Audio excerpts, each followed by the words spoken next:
My name is Bradley Cobb. I'm an optometrist in Bartlesville, Oklahoma. I've been in practice for 21 years. I graduated from Bartlesville High School in 1984. I went to the University of Kansas. I actually went to the University of Kansas on a track scholarship. I was there from 84 to 89.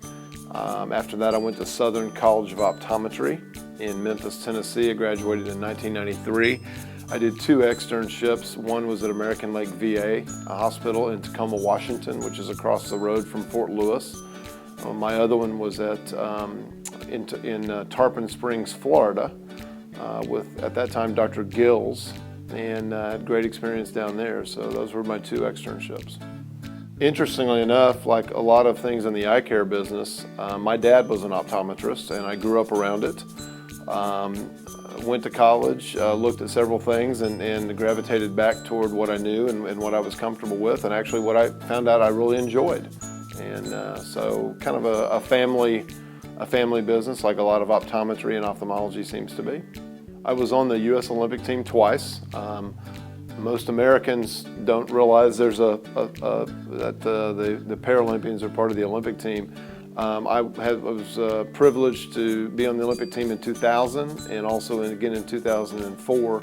I was a bronze medal winner in Sydney in 2000, and I placed 8th in 2004 in Athens. I was a cyclist. Yeah, it's real interesting that you find as you get older. You're exactly right. There's a lot of parallels between athletics and other endeavors, and in this instance, dealing with nJoy. You know, coming from an athletic world, especially being a Division I athlete and then being an Olympic athlete, there are procedures, there's set programs. You find a lot of athletes, and a lot of what happens in coaching is there's a set procedure. It's on this day we do this, the next day we do this. Here's what we're building toward. Here's the expectation, and here's the end result. And that is all, it's almost like a ballet. It's just kind of choreographed until you get to, you know, in my case, the Olympic Games. There was a whole subset of things that had to happen there. And, you know, one of the things I really enjoy about nJoy is it's very similar procedure. There is a step-by-step process. It's very duplicatable. It's very easy for the patients to understand. The patients feel comfortable.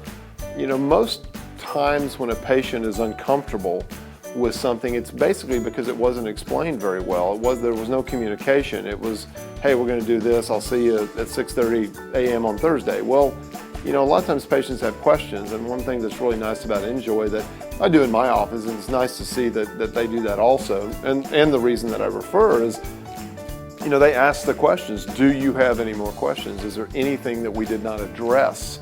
And sometimes there are questions, and it's just been a pleasure to work with nJoy in that respect. And again, you combine that communication and that choreographed ability to make patients feel at ease and to make them understand what's happening. You combine that with literally the latest technology that's available. You know, one of the things that really most patients don't understand is there is a multitude of places that will say, oh yeah, we do that procedure. No, the real question is, do they have the most up-to-date technology? Are the surgeons trained? Are they skilled in that technology? And a lot of times, unfortunately, the answer is no. At nJoy, that is not the case. And those two things combined really, it's just an absolute pleasure. I mean, it's the best of both worlds. So that's one of the big reasons I refer to nJoy. I know that may have been way too long, but you can edit it. How's that?